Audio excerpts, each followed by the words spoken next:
Olá, que alegria poder participar dessa conferência, dessa forma diferente, a Conferência Fiel para Mulheres, dessa forma online, trazendo para vocês um conteúdo bônus, se assim a gente pode dizer, né? Uma palestra extra que vocês têm acesso, para a gente falar um pouquinho sobre soberania e o aconselhamento.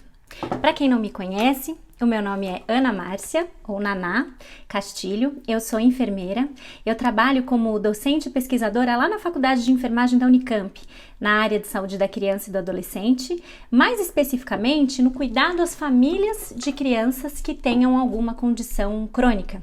E essa foi a área também que eu construí toda a minha formação, desde mestrado, doutorado, pós-doutorado, voltados para essa área da saúde da criança. Eu sou casada, meu esposo é o Luiz Castilho, eu também sou mãe da Esther, de 8 anos, e do João, de 7.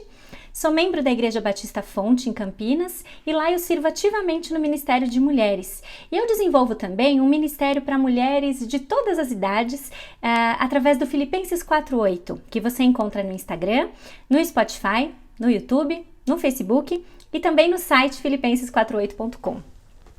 Como eu já disse, eu quero agradecer mais uma vez a organização dessa conferência e falar o quanto é um prazer para mim realmente participar da Conferência Fiel para Mulheres nesse formato totalmente online, através da produção desse conteúdo para vocês.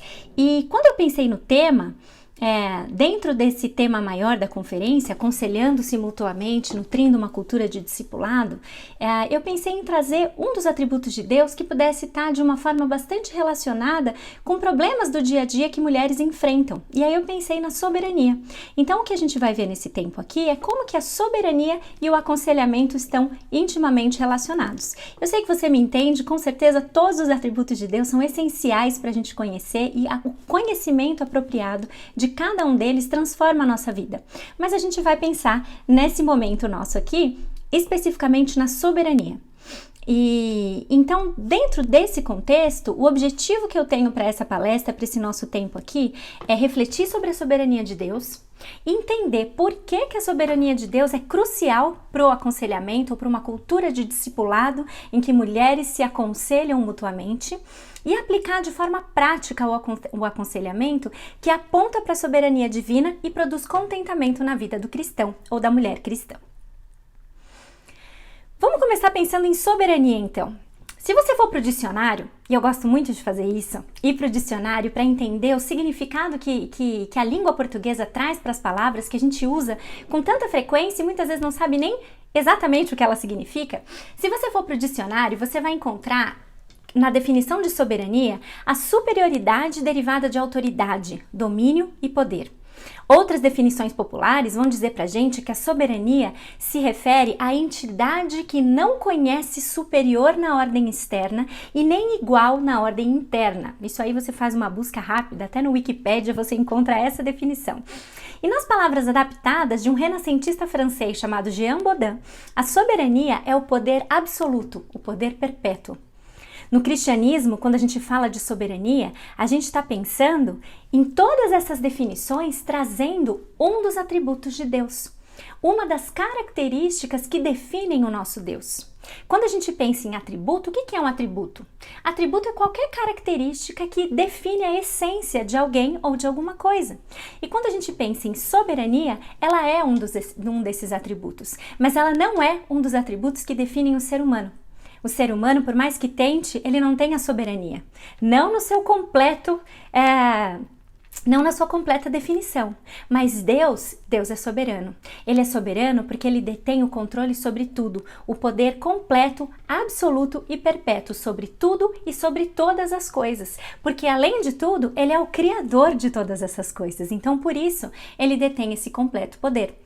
Esse é um dos atributos de Deus, soberania. E os teólogos vão dizer pra gente que quando a gente pensa e estuda os atributos de Deus, existem duas classificações de atributo. Os atributos comunicáveis e os atributos incomunicáveis. Os incomunicáveis são aqueles que não podem ser transferidos de uma pessoa para outra. E os atributos comunicáveis são aqueles que podem ser transferidos de uma pessoa para outra.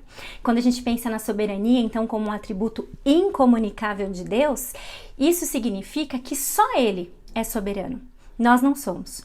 E isso é uma coisa boa, A Jan Wilkin, no seu livro Incomparável, traz muito isso. O quanto o fato da gente reconhecer que Deus é soberano e nós não somos é algo transformador e tão relevante para a nossa vida. Se você abrir a sua Bíblia, abra comigo aí, se você tem essa possibilidade. Em 1 Crônicas, capítulo 29, dos versículos de 11 a 13, nós temos a declaração, a exaltação desse atributo de Deus, da soberania divina. Diz assim a palavra de Deus: Teus, ó Senhor, são a grandeza, o poder, a glória, a majestade e o esplendor, pois tudo o que há nos céus e na terra é teu. Teu, Senhor, é o reino, tu estás acima de tudo. A riqueza e a honra vêm de ti, tu dominas sobre todas as coisas. Nas tuas mãos estão a força e o poder para exaltar e dar força a todos. Agora, nosso Deus, damos-te graças e louvamos o teu glorioso nome. Soberania, Deus no controle de todas as coisas. Nós não somos qualificados para sermos soberanos e nós não temos esse direito. Deus é soberano sobre tudo e todos porque, como eu já disse, Ele é o Criador de todas as coisas. Ele é o autor de tudo, Ele é o autor de todos. E por isso, Ele exerce esse direito de governar e de governar de forma absoluta sobre toda a criação.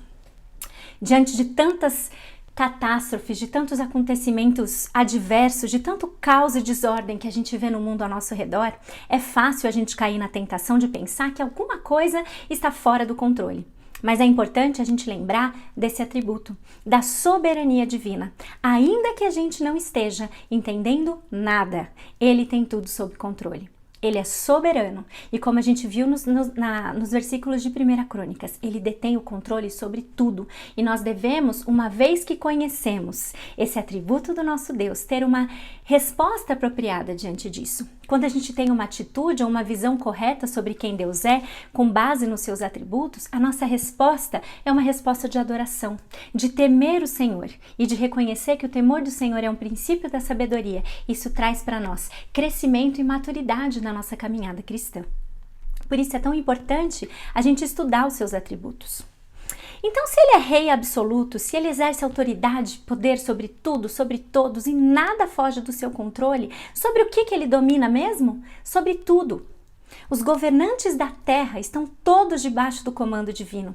Romanos 13:1 nos diz que nós devemos nos submeter às autoridades terrenas porque não existe autoridade que não tenha sido instituída por Deus. Quer ela seja exercida para o bem do povo ou não, a gente tem que se lembrar que Deus está no controle.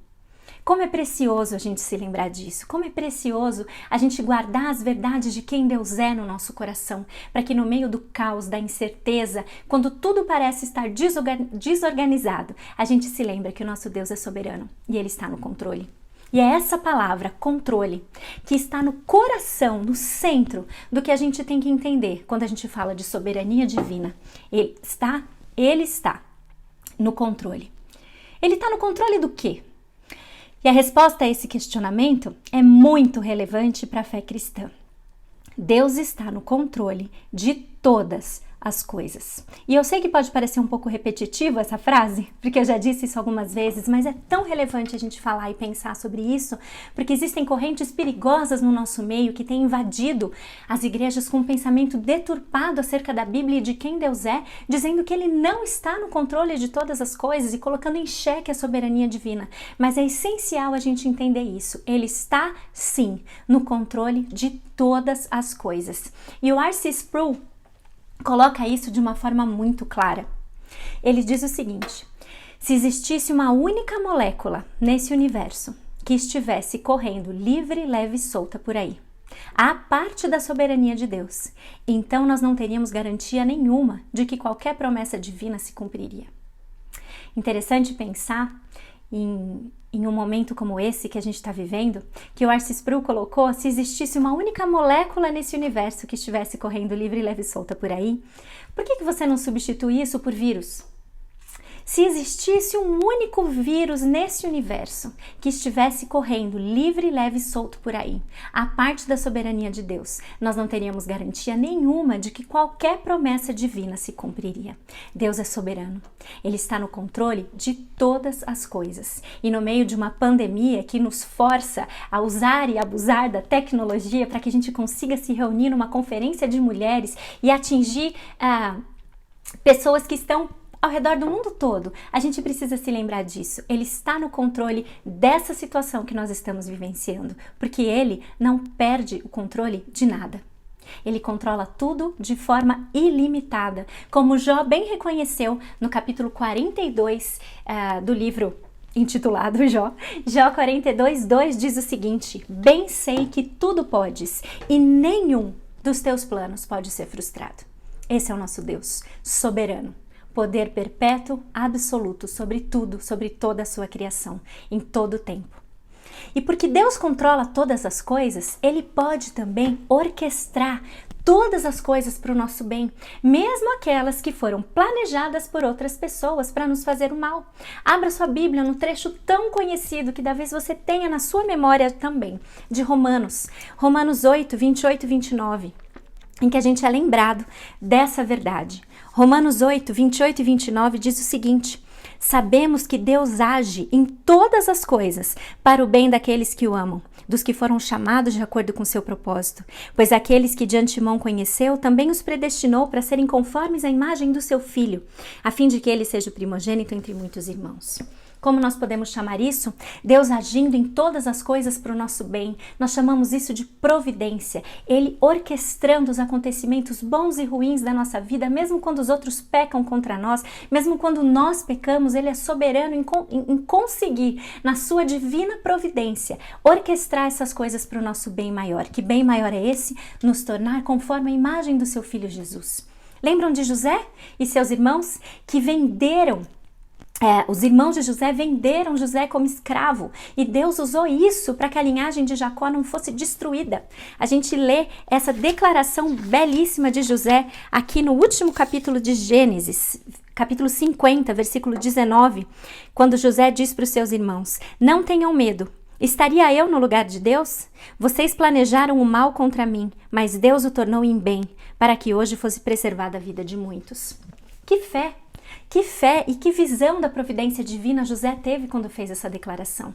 Mesmo no meio de uma situação que foi tão adversa e tão difícil para José, ele reconheceu a providência de Deus, orquestrando cada incidente, entre aspas, cada detalhe da sua vida. Para quê? Para que a linhagem de Jacó não fosse destruída, porque dela viria anos mais tarde o Messias, cumprindo a promessa que José já conhecia. Mesmo controlando todas as coisas, aqueles que fazem o mal ainda são responsáveis pelas suas ações. E parece estranho isso, né? Isso é uma coisa que às vezes não entra na nossa cabeça. Se Deus controla todas as coisas, como que nós somos responsáveis por aquilo que nós fazemos? A soberania divina e a responsabilidade humana são duas verdades que existem de forma simultânea.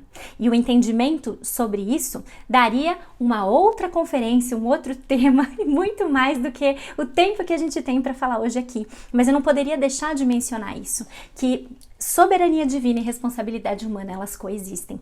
E por mais que a gente estude e tente entender o mecanismo, como isso funciona e de que forma que isso pode ser totalmente verdadeiro, a gente também precisa trazer para o jogo um outro atributo de Deus, que é o fato de que Ele é incompreensível. Um Deus que cabe na nossa cabeça na sua totalidade. Qual o ponto de adorá-lo? Qual o ponto de reverenciá-lo? Nós sempre teremos aqui neste mundo um conhecimento limitado desse Deus que é ilimitado e que é incompreensível. Então a gente precisa aceitar verdades bíblicas pela fé também, descansando e crendo na soberania divina, ao mesmo tempo em que nós cuidamos das nossas ações, porque somos responsáveis por elas também. A verdade, então, que a gente precisa se lembrar é que Deus está no controle e Ele sempre esteve. Ele sempre esteve, desde a criação, desde a queda, desde quando Ele olhou para aquilo que Ele tinha feito e criado e que o pecado veio e deturpou tudo. Ele tinha um plano. Ele tinha um plano soberano e ele tinha o tempo perfeito para que esse plano fosse cumprido. Ele tinha o tempo perfeito, o jeito perfeito para que Jesus viesse até nós, para que Jesus vivesse aqui uma vida perfeita, uma vida que nós não somos capazes de viver e que ele morresse na cruz para pagar o preço dos nossos pecados, um preço que a gente não teria condição de pagar. Ele tinha um plano e ele tem um plano que ainda irá se cumprir, que é a consumação. A gente vê na palavra de Deus esse Deus soberano que o R.C. Sproul coloca, que se qualquer coisa estivesse fora do controle dele, a gente não teria garantia que as suas promessas iriam se cumprir, mas a gente tem, pela fé na palavra de Deus, a certeza de que tudo que ele prometeu irá se cumprir. Então Jesus já veio, ele já pagou o preço por nós. Nós podemos ser livres do poder do pecado hoje e da presença do pecado. A gente pode ser livre no dia em que o nosso Senhor Jesus voltar, esse Deus soberano, com tudo orquestrado, levando cada acontecimento da história para mais perto disso. Nós temos evidências na Bíblia e na história de que isso vai acontecer. Ele irá se cumprir, essa verdade vai se cumprir. Então a pergunta agora é a seguinte: por que o conceito de soberania é essencial num relacionamento de aconselhamento? Porque Deus é soberano e a gente não.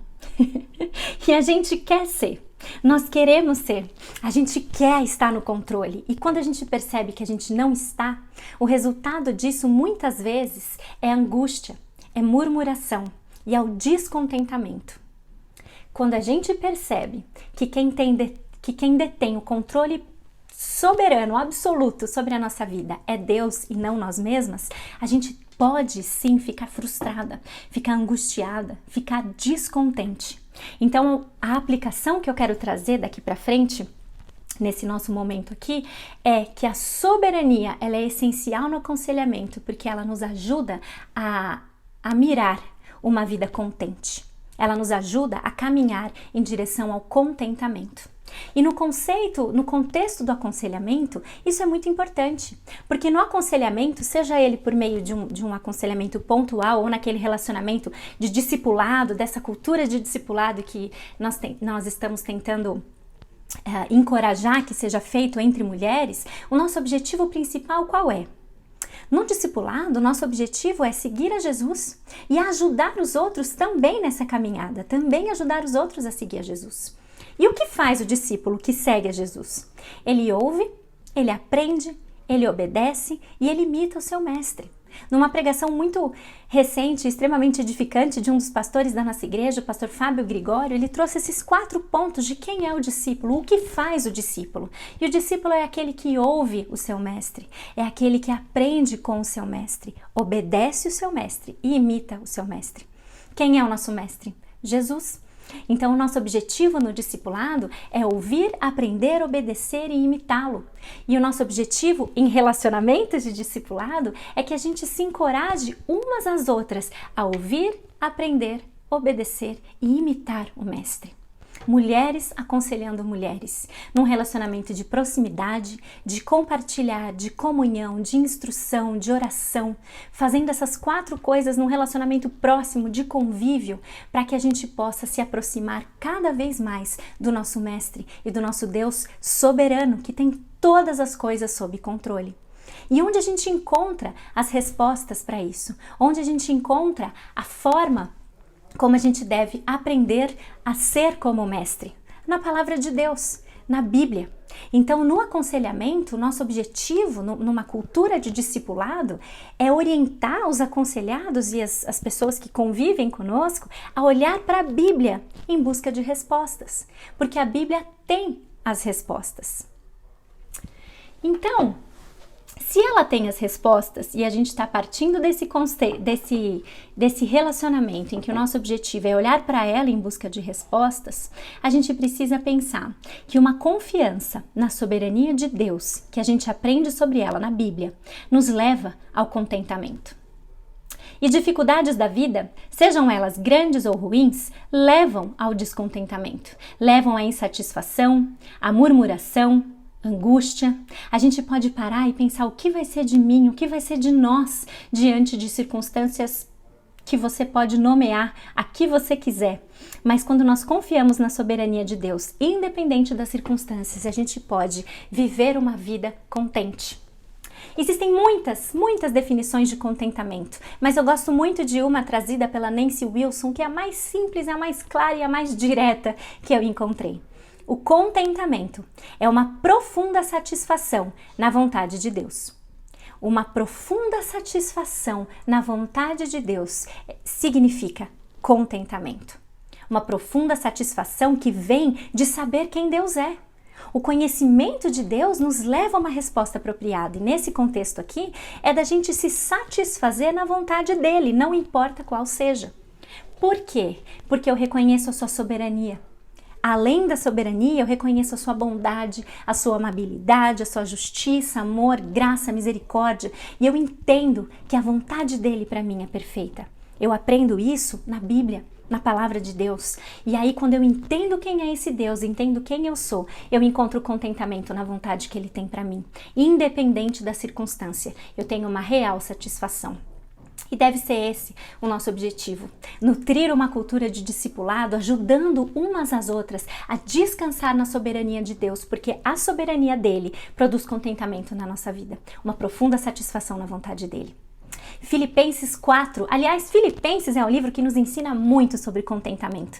E olha lá, no capítulo 4, os versículos de 10 a 13 dizem o seguinte: Alegrei-me sobremaneira no Senhor, porque agora, uma vez mais, renovastes a meu favor o vosso cuidado, o qual também já tinhais antes, mas vos faltava oportunidade. Digo isto não por causa da pobreza, porque aprendi a viver contente em toda e qualquer situação. Tanto sei estar humilhado como também ser honrado. De tudo e em todas as circunstâncias já tenho experiência, tanto de fartura como de fome, assim de abundância como de escassez. Tudo posso naquele que me fortalece. Essa carta de Paulo aos Filipenses é conhecida por muitos de nós como a carta da alegria. Estima-se que a palavra alegria seja usada nessa pequena carta de 4 capítulos mais de 15 vezes.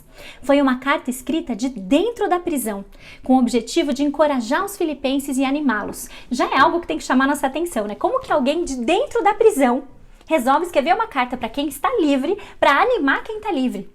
Isso é uma alegria que não vem de nós. E Paulo descobriu o segredo de viver contente em qualquer situação. E ele conta para nós que ele aprendeu a estar contente em toda e qualquer situação. Ou seja, isso não é algo inato, não é algo que nasce conosco. Ou você tem essa habilidade ou você não tem. O contentamento, ele pode e ele deve ser aprendido. E o ponto de partida, sim, é o reconhecimento da soberania de Deus. E ele nos ensinou, então, que o contentamento é possível, mas que ele não é natural. A gente precisa aprender. Nesse sentido, é no contexto de aconselhamento, no contexto de mulheres ajudando mulheres, numa cultura de discipulado, que nós vamos nos estimular a ouvir, a obedecer, a amar e a imitar o Mestre. E olha só quem está nos dizendo isso é Paulo, hein? Paulo passou por diversas situações muito complicadas, não só essa da prisão, mas ele aprendeu com o exemplo do maior professor especialista em contentamento, Jesus Cristo. Ele descobriu que o viver é Cristo e que em Cristo ele tudo podia. Por quê? Tudo posso naquele que me fortalece. Ele tudo pode, nós tudo podemos quando Cristo nos fortalece. Esse é o verdadeiro sentido de Filipenses 4,13. Tudo posso naquele que me fortalece. Eu posso viver contente. O segredo de viver contente é viver em Cristo, porque Cristo nos fortalece. E quem nos fortalece é soberano. Quem nos fortalece é soberano, tem tudo sob controle. Nada foge do controle absoluto e perpétuo do nosso Deus. Isso tem que mudar o nosso coração. Essa verdade tem que mudar a nossa vida de verdade.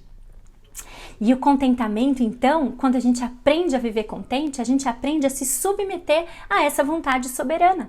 E essa submissão à vontade soberana de Deus produz um discípulo que é o verdadeiro adorador. E aí, uma definição interessante sobre um espírito contente, um espírito que é o verdadeiro adorador, é aquele que, além de fazer o que agrada a Deus, ele também se agrada do que Deus faz. E eu só me agrado do que Deus faz quando eu confio no que Ele faz. E eu só confio no que Ele faz quando eu creio que Ele está no controle, que Ele é soberano. Então, o verdadeiro discípulo de Cristo é aquele que faz o que agrada a Deus, mas que também se agrada do que Deus faz. E aí está o contentamento, e aí está a relevância e o brilho da gente pensar e refletir na soberania como um atributo que deve produzir mudança prática na nossa vida. E também no aconselhamento. Então, se a gente está pensando em tudo isso até aqui, não é difícil da gente concluir que o oposto do contentamento é pecado. É a inveja, ingratidão, insatisfação, ciúme, murmuração e todas as suas variações que revelam um coração descontente. Se a definição de contentamento é uma profunda satisfação na vontade de Deus, o descontentamento é quando eu não estou satisfeito com a vontade de Deus para mim. E o que isso revela do meu coração?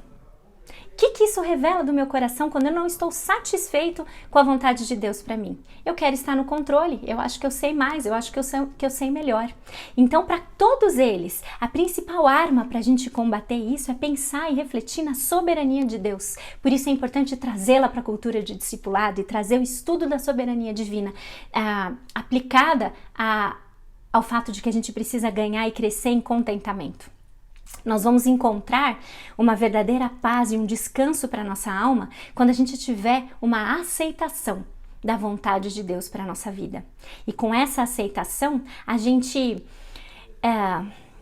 encontra satisfação. Por quê? Porque na aceitação a gente entende e recebe as circunstâncias. Quando a gente aceita, a gente entende e recebe as circunstâncias da mão de Deus. E a gente confia que Ele sabe de verdade o que é melhor para nós. E que em amor, esse Deus que é soberano, que também é bom, Ele planeja só o que é bom e orquestra na sua providência todos os acontecimentos para o nosso bem maior, de nos tornar mais parecidas com Cristo. É Deus que está no controle de tudo, que sabe o que Ele dá, para quem Ele dá, quando Ele dá e quanto Ele dá.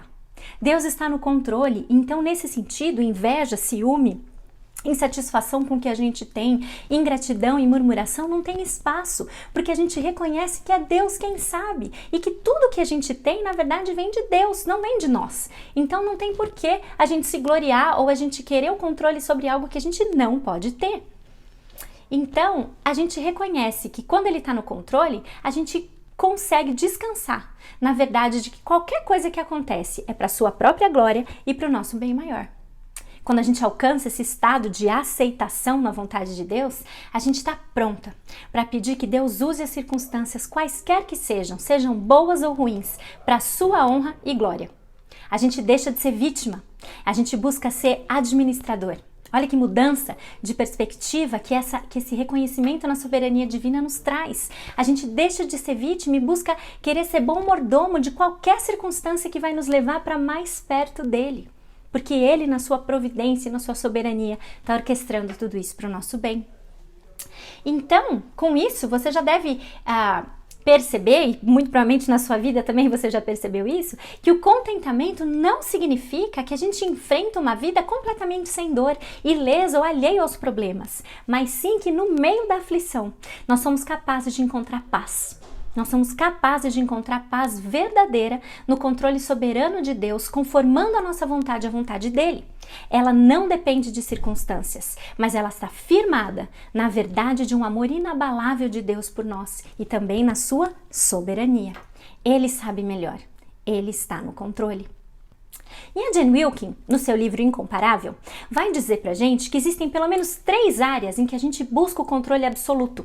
E aí a gente pode inferir que a ausência dele produz o descontentamento, porque eu não tenho controle sobre aquilo que eu queria ter, então eu fico descontente, insatisfeita, invejosa, enciumada, o que for. E a primeira área que ela nos diz isso, diz respeito às nossas posses, aos nossos bens materiais. Veja, não é errado você ter ou você querer ter coisas. É errado quando a gente coloca isso como centro. É errado quando a gente adora as nossas posses ou dinheiro. E é importante a gente lembrar o seguinte: se manter o que a gente tem, consumir e drenar nossa energia em excesso, talvez a gente precise rever o conceito de soberania e lembrar que tudo que a gente tem, na verdade, quem te deu, ou seja, quem realmente possui isso, é Deus. É Deus quem dá. Ele está no controle. Ele dá, ele tira, ele faz o que ele quer, como e quando ele bem entender. Jó 1:21 nos traz essa certeza logo no início desse livro de Jó. O Senhor o deu, o Senhor o levou, louvado seja o nome do Senhor. É Deus quem dá, é Deus quem tira. E a nossa resposta apropriada é louvá-lo e adorá-lo pela sua soberania.